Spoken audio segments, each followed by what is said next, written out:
Now, I want to share a story with you, and this is actually an article that I wrote over the weekend called All Wars Are Bankers' Wars. And I went in, I did a lot of research. It's posted to the front page of whatreallyhappened.com. I understand it's already gone viral. It's being reposted around the web.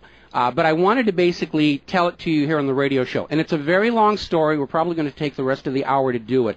But it's something that you need to understand, that all of these wars and assassinations that we're told are crazed lone nut assassins or weapons of mass destruction or bringing democracy, all of them track back to the private central bankers as the initiating event. And the more you study this, the more you will realize all the wars are wars for the bankers, for the private central bankers. And I know a lot of people are going to have difficulty comprehending this, just how many of these wars we have fought as a nation were fought for no other purpose than to force private central banks onto nations that did not want them. So we're going to have a few examples so you understand why at this particular time in history the United States government is mired in so many wars against so many foreign nations. And there's plenty of precedents for this. Now, going back to the beginning, the United States fought the American Revolution primarily over King George III's Currency Act, which forced the colonists to abandon their own government-issued currencies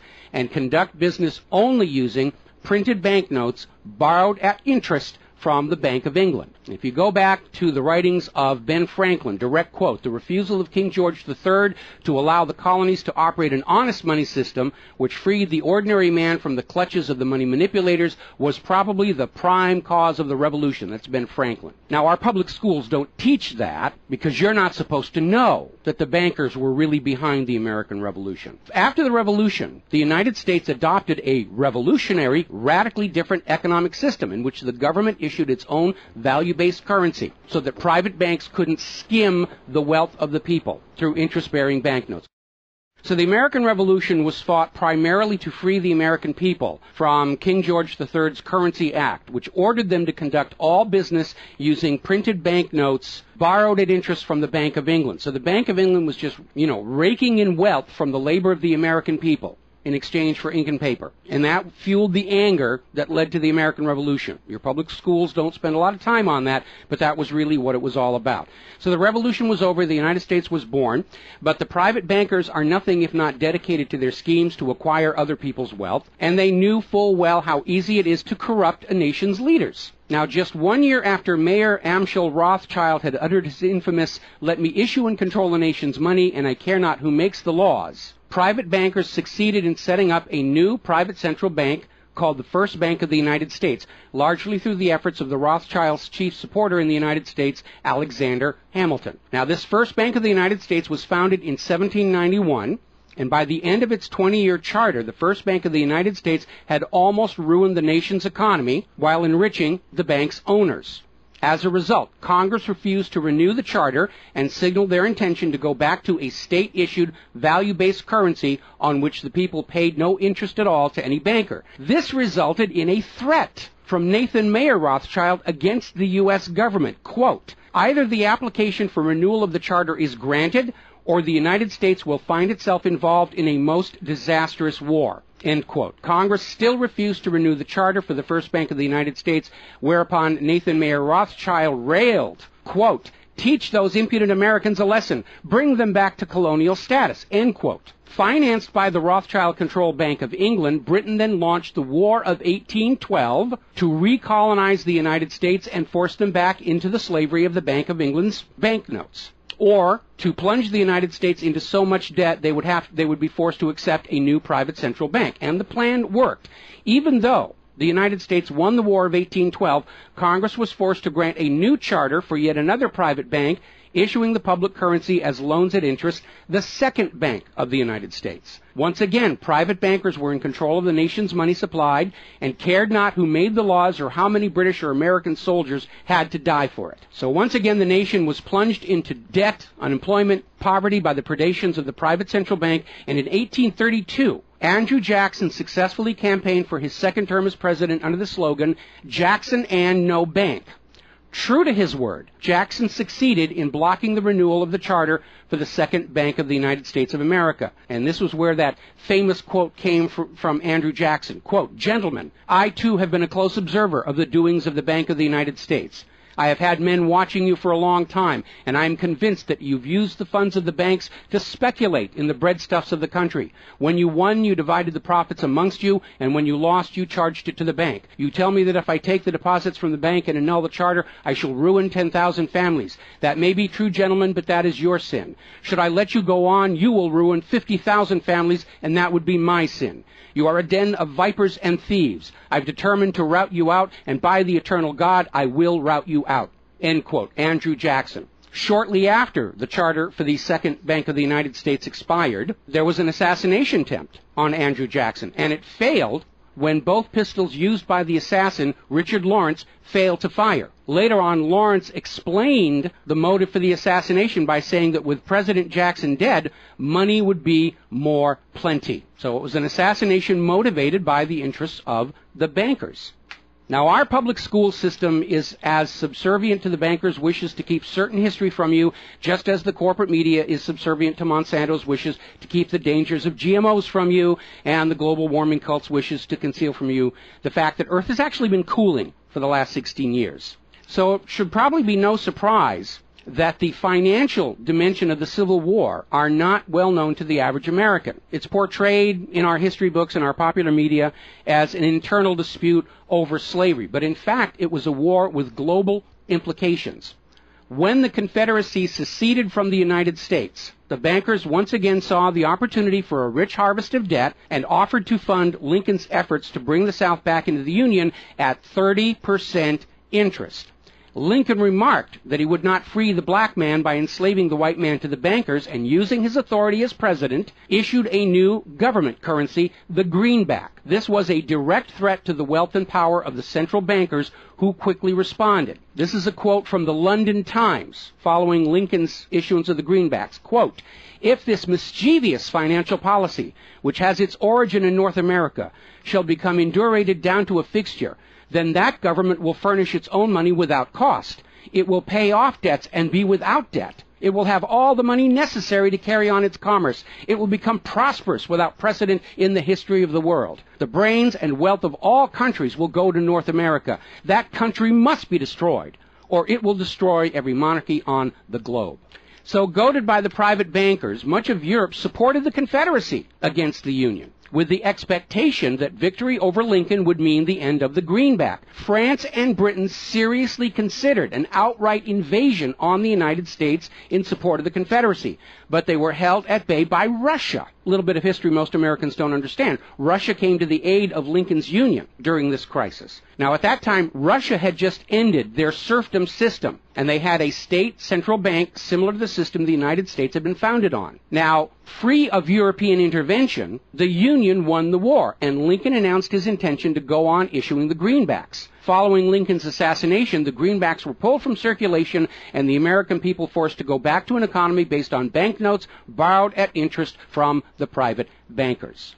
So finally, in 1913, the private central bankers of Europe, in particular the Rothschilds of Great Britain, the Warburgs of Germany, met with their American financial collaborators on Jekyll Island, Georgia, to form a new banking cartel with the express purpose of forming the third bank of the United States, with the aim of placing complete control of the United States money supply once again under the control of private bankers. Owing to hostility over the previous banks of the United States, the name of this third bank was changed to the Federal Reserve, in order to grant the new bank a quasi-governmental image. But in fact, it is a privately owned bank. It's no more federal than Federal Express. In fact, last year, the Federal Reserve successfully rebuffed a Freedom of Information lawsuit by Bloomberg News on the grounds that as a private banking corporation, and not actually a part of the U.S. government, the Freedom of Information Act did not apply to the operators of the Federal Reserve. So 1913 proved to be a transformative year for the nation's economy. First, with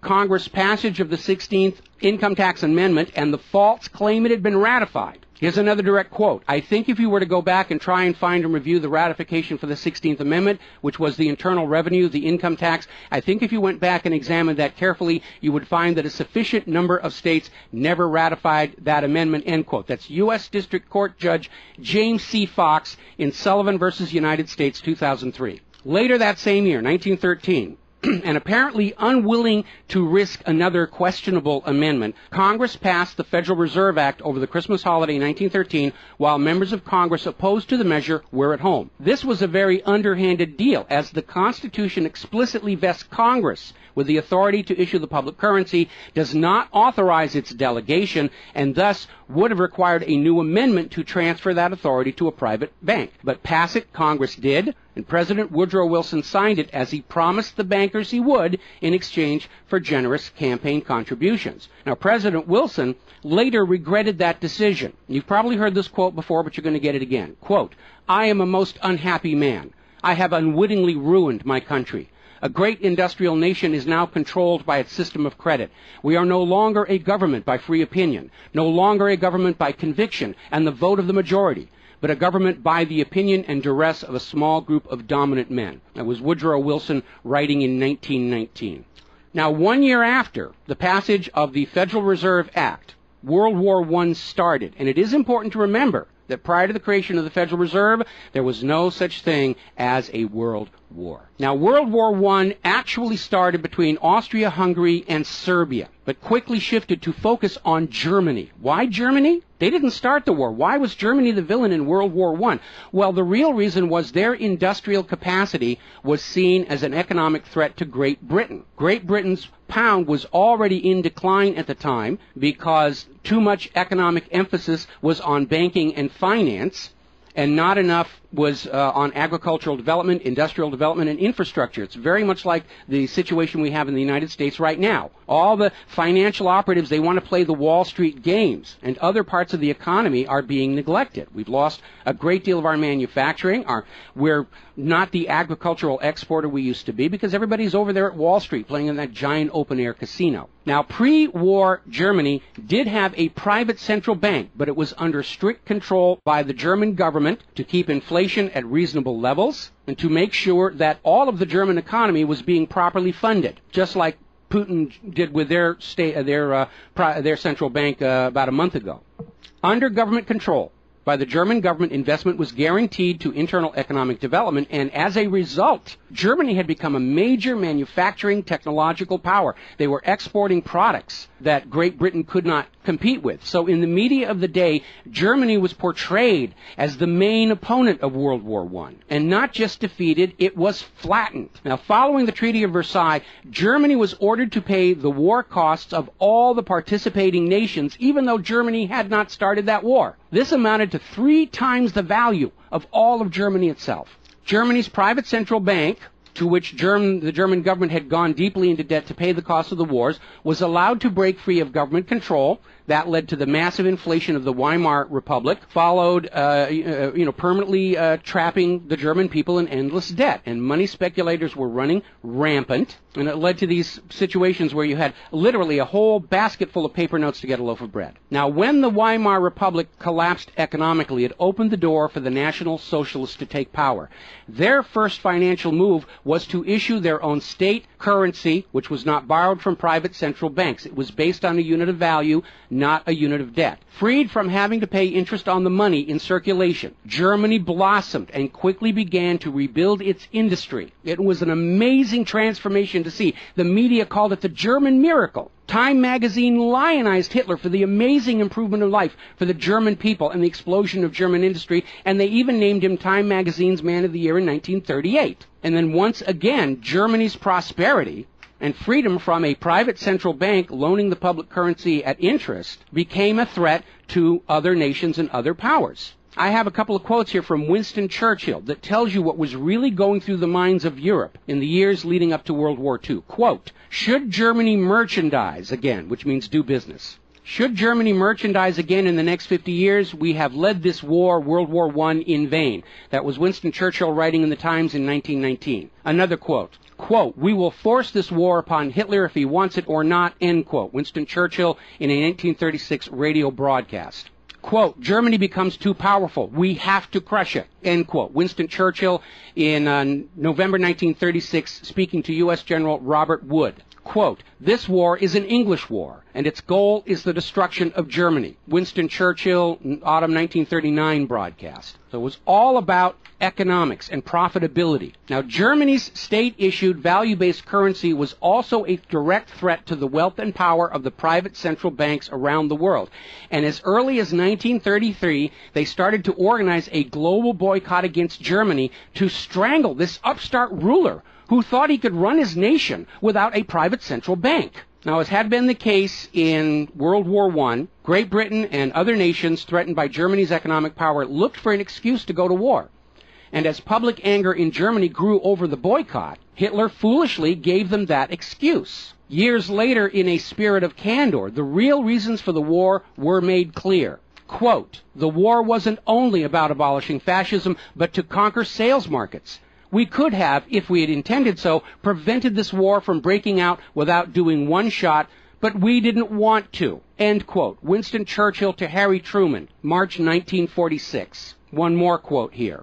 Quote, "Germany's unforgivable crime before World War II was its attempt to loosen its economy out of the world trade system and to build up an independent exchange system from which the world finance couldn't profit anymore. We butchered the wrong pig." End quote. Winston Churchill writing in his book, The Second World War.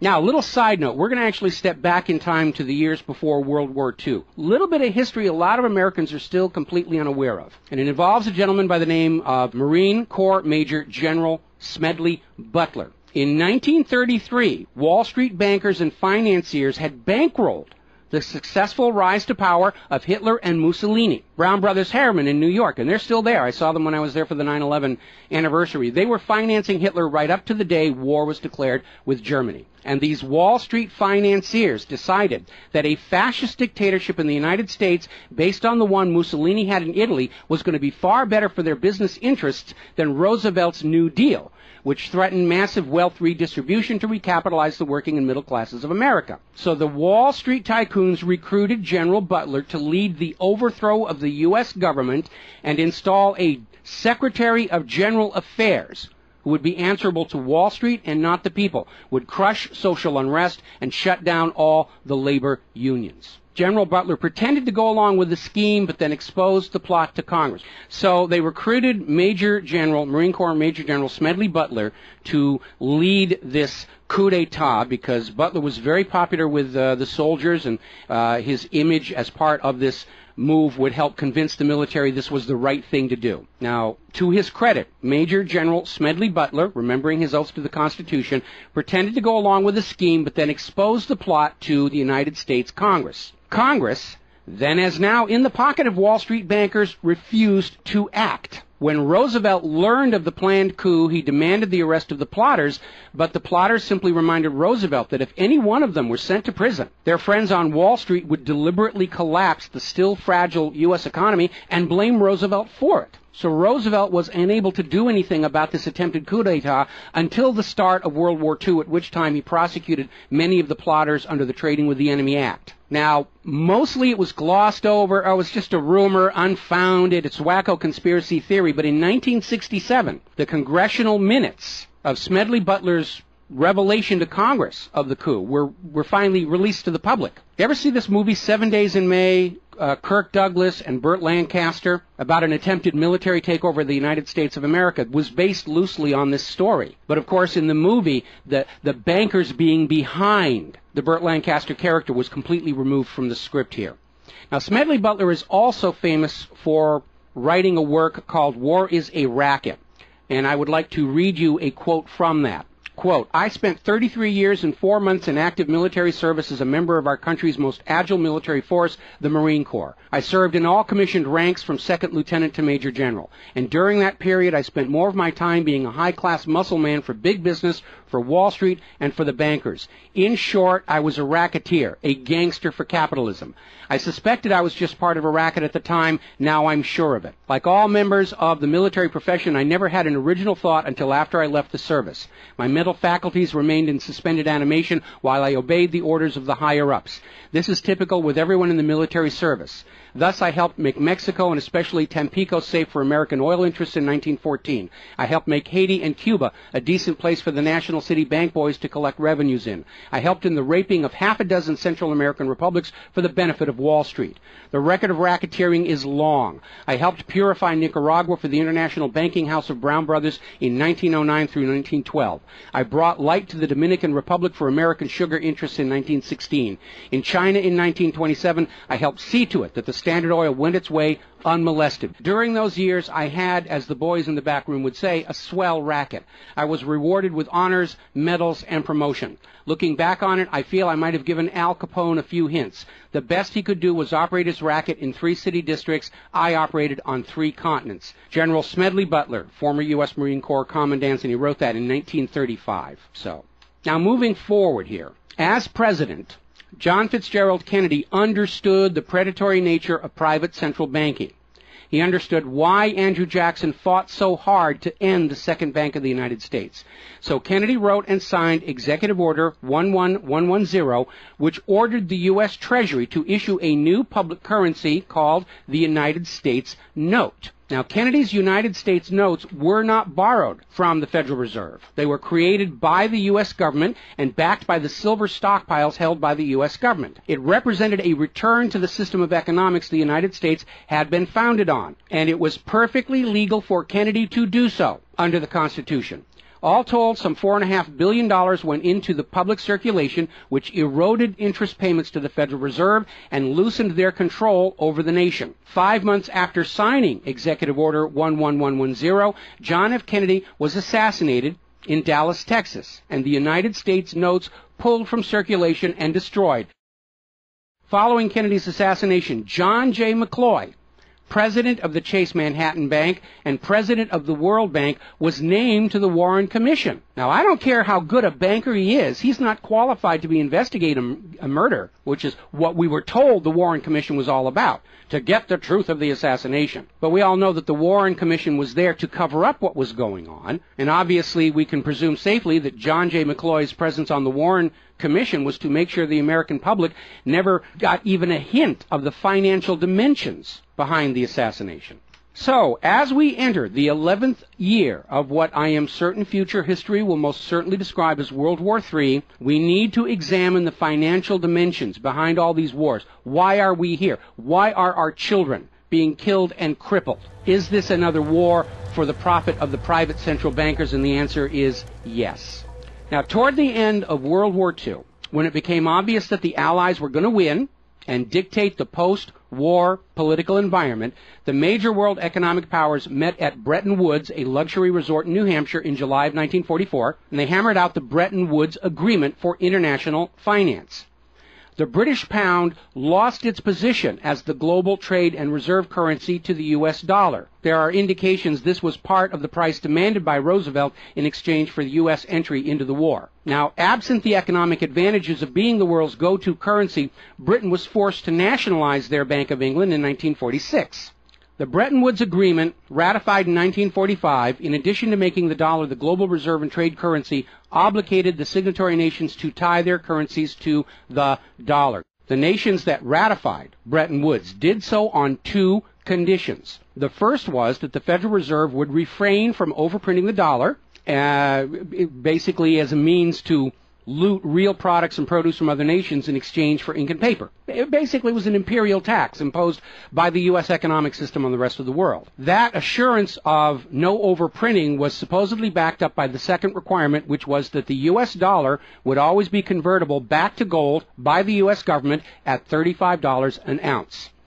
Now, of course, the Federal Reserve, being a private bank and not answerable to the U.S. government, did in fact start overprinting paper dollars, which were sent to other nations around the world, and under Bretton Woods, they had to send back products and produce and raw materials at full value. And much of the perceived American prosperity of the 1950s and 60s was the result of these foreign nations having to send real raw materials, goods, produce, back to the United States in exchange for these little pieces of paper with ink all over them, because they were forced to accept these paper notes as being worth $35 per ounce of gold. Then in 1970, France started looking at this huge pile of printed paper notes sitting in their bank vaults.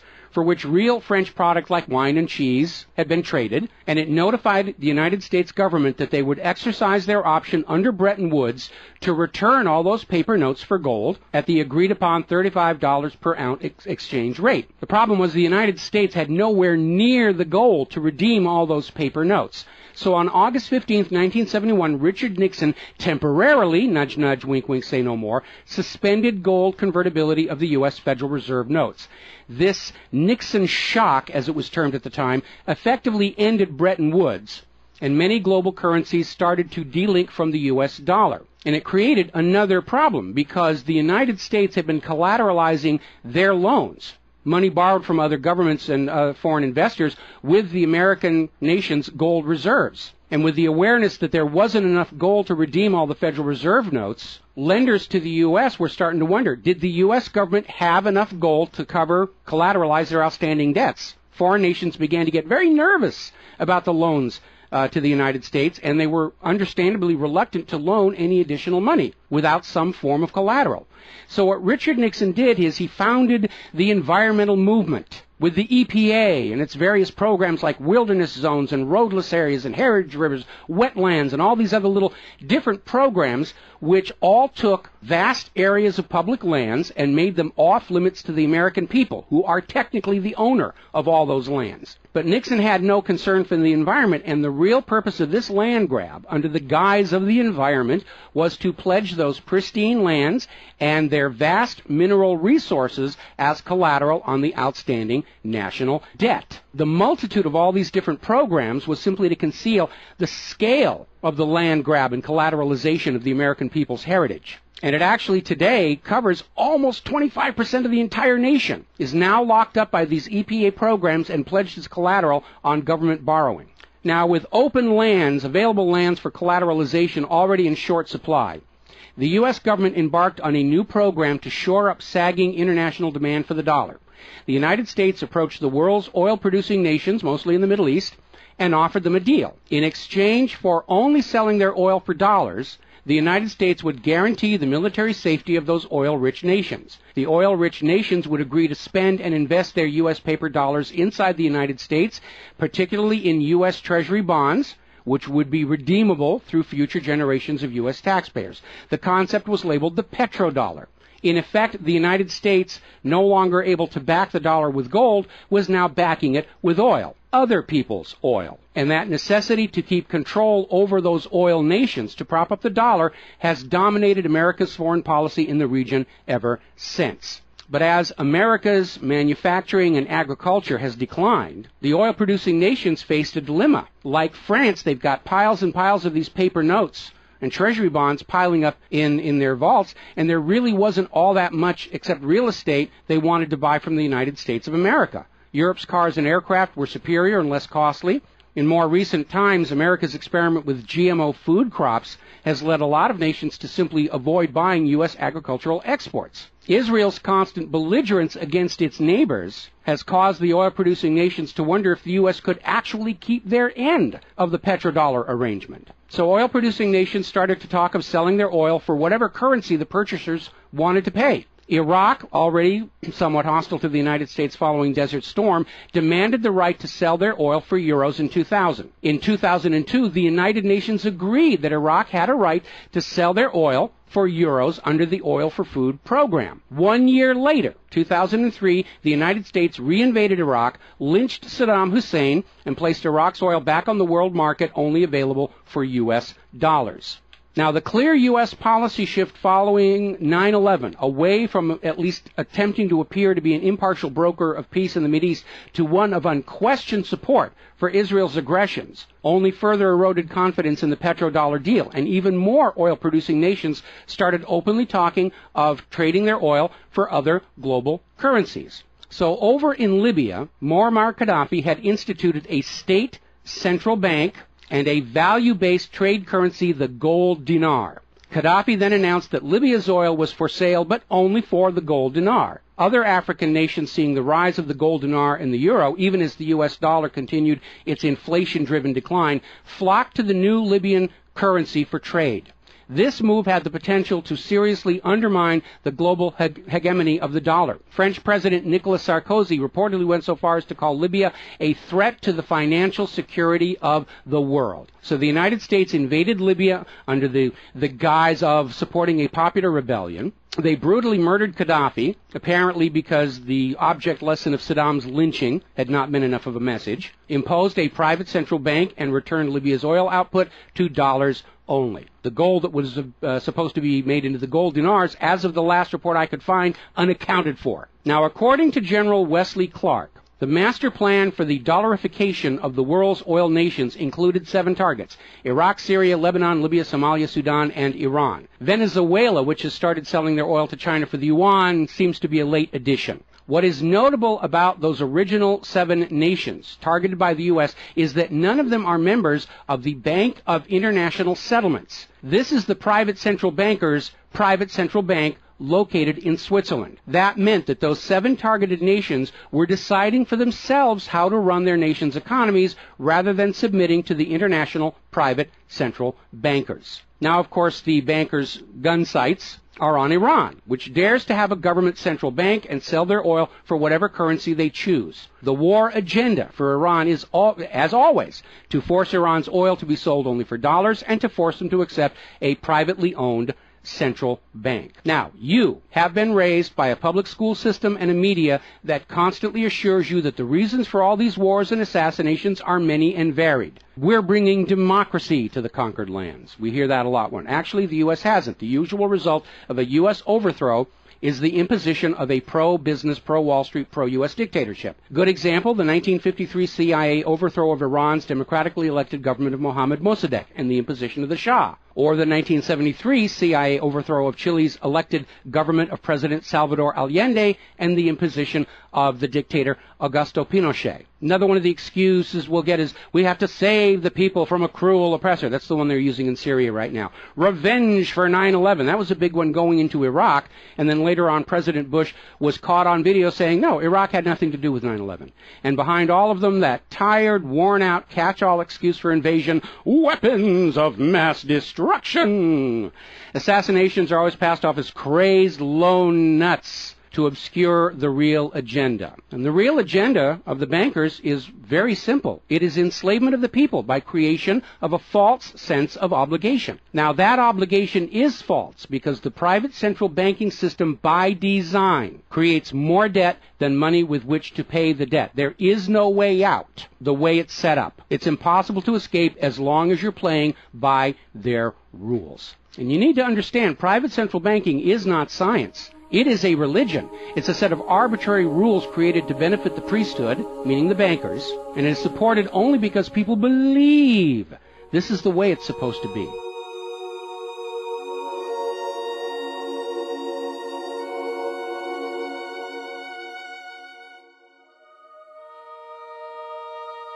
It is a religion. It's a set of arbitrary rules created to benefit the priesthood, meaning the owners of the private central banks. The fraud persists with often lethal results only because the people are brainwashed into believing that this is the way life is supposed to be, and no alternative exists or should even be dreamt of. Now, this same approach, the same brainwashing, was true of 2 earlier systems of enslavement, rule by divine right and slavery, both systems built to trick people into obedience, and both now recognized by modern civilization as illegitimate. So now we are on the verge of a new era in history where we will recognize that rule by debt, rule by private central bankers issuing the public currency as a loan at interest is equally illegitimate. It only works as long as people allow themselves to believe that this is the way life is supposed to be. But you need to understand something that's the core of the issue. Private central banks do not exist to serve the people, the community, or the nation. Private central banks exist to serve their owners, to make them rich beyond the dreams of Midas, and all for the cost of ink, paper, and the right bribe to the right official, and the occasional assassination. But behind all these wars and all these assassinations, the 100 million plus horrible deaths from all of these wars, lies a single policy of financial dictatorship. The private central bankers only allow rulers to rule, only on the promise that the people of a nation be enslaved to the private central banks. Rulers who do not go along with that will be killed, their nation invaded by those other nations still enslaved to the private central banks. The bankers themselves don't fight these wars. Their children are not in these wars. A nation tries to break free of the private central bankers like Libya. All the other nations under the bankers' control pile on and destroy them. This so-called clash of civilizations you are being told about by the corporate media, it's really a war between banking systems, with the private central bankers forcing themselves onto the rest of the world, no matter how many millions must die for it. The constant hate-mongering against Muslims you see in the corporate media lies in a simple fact. Like the ancient Christians, prior to the Knights Templars, Muslims forbid usury or the lending of money at interest because they saw in ancient times, like Rome, how these banking practices could destroy an entire society. And that is the reason our government media insists that Muslims have to be hated and killed and converted. They refuse to submit to currencies loaned at interest. They refuse to be debt slaves. That makes them a threat to the natural order of the world, the new world order of global fascist dictatorship. So, off to war your children must go to spill their blood for the money junkies' gold. We barely survived the last 2 world wars. Now we're going into the third one in the nuclear bioweapon age. That is very dangerous. We have to ask ourselves, are the private central bankers willing to risk incinerating the whole planet to feed their greed? Apparently so. You as parents, as siblings, as spouses, need to ask yourself, do you really want to see your loved ones in uniform, killed and crippled, all for a bank balance sheet? But the whole point of this article, the whole point of what I'm sharing with you today, and this is all history, you can go out and hunt it down for yourself. Behind all the flag waving, behind all the propaganda, behind the crazed lone nut assassins, weapons of mass destruction, all of the modern wars this nation have fought are wars by and for the private bankers, fought and bled for by third parties unaware of the true reason they're expected to gracefully accept being killed and crippled for. And the process is quite simple. We've explained it before on this show. As soon as the private central bank issues its currency as a loan at interest, the public is forced deeper and deeper into debt.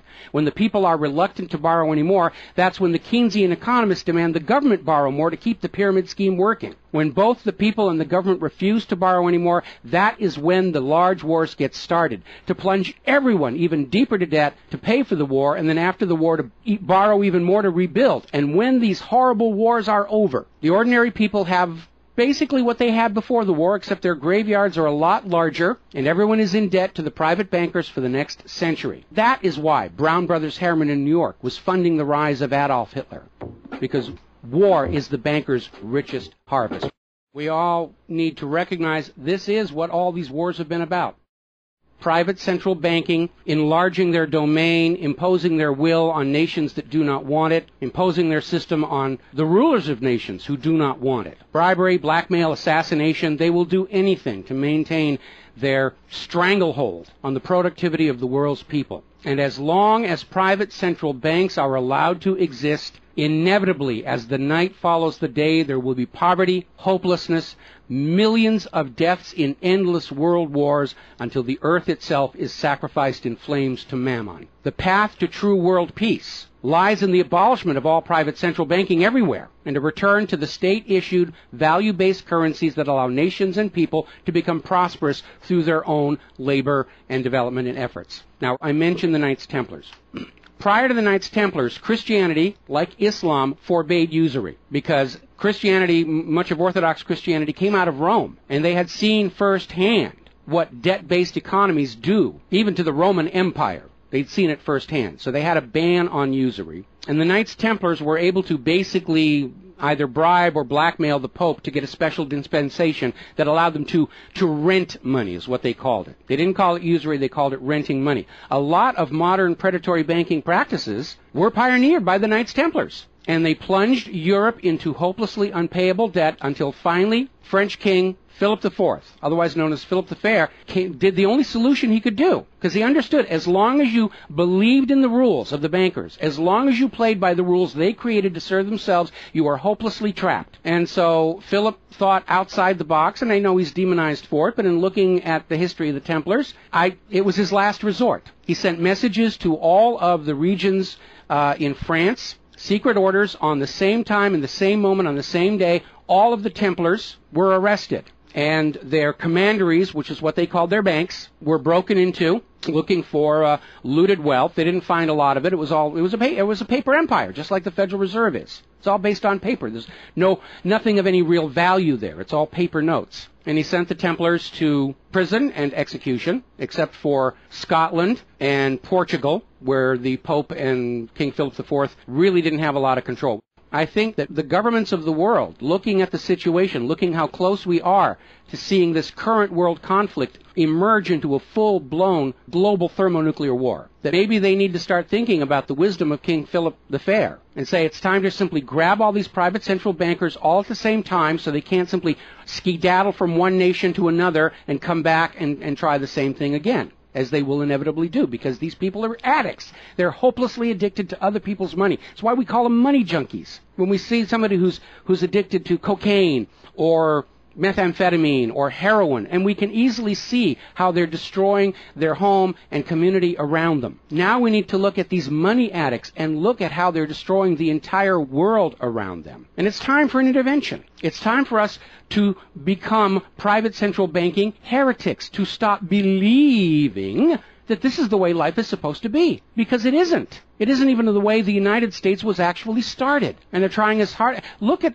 the destruction of our nation. We used to be the world's greatest nation. Now the most generous estimate is we're down to number 16 and still falling. And yet, despite the destruction to our nation, its infrastructure, its children, its quality of medical care, the quality of its manufacturing output, we still are compelled somehow to go out and force this same banking system onto the rest of the world at the point of a bayonet. Does that make any sense at all? Not to a rational human being. To a money junkie, yeah, it's perfect. But we're really at a crisis point in history. And the first step to resolving that crisis, to not let it go any further into a potential nuclear war, is to recognize that private central banking, ruled by manufactured illusion of debt, is no more legitimate a system of governance than rule by divine right or rule by slavery. We all need to recognize the true cause of all the pain and suffering and wars. It's not the terrorists, it's not Al-Qaeda. These are just distractions and set pieces put in front of your eyes so you can't see the very clear pattern behind much of modern human history. It's a war of banking systems, with the predatory private central banks seeking to eradicate any nation and any ruler that would dare try and operate their economy outside the control of the private central bankers. That's the real cause for the war. Is it something you're willing to fight and die for, to support these private central bankers? Is it something you're willing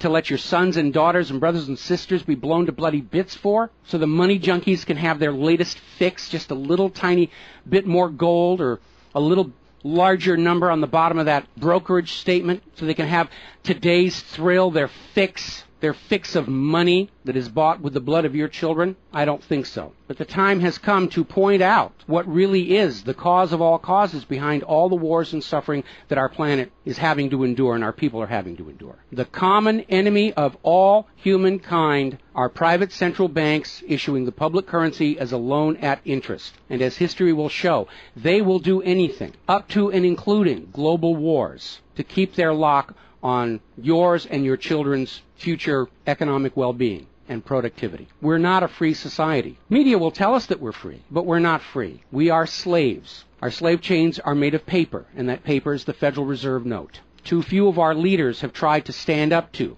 this system of enslavement, usually with lethal results. But if all the people of the world at the same time stand up and say no more private central banks, it will come crashing down, just as slavery did, just as rule by divine right did, and then we'll be embarking on a new era in human history, where the emphasis on social development is on the people and not on the money junkies.